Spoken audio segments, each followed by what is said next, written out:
in this position.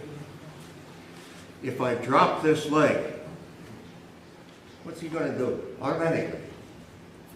As soon as this leg drops, he's going to get out of the guard. There he goes, right there. And that's what I was looking for, because as he dropped it here, I now pull this leg up, hook it with my ankle, and tighten up here.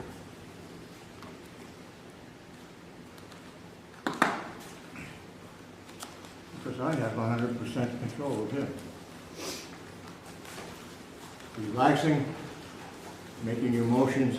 Don't push him away. You push him away, you're working against his strength and gravity. That's dumber than brain. Don't push him away. Always move and pull him. Move and pull. Move and pull. Move and pull.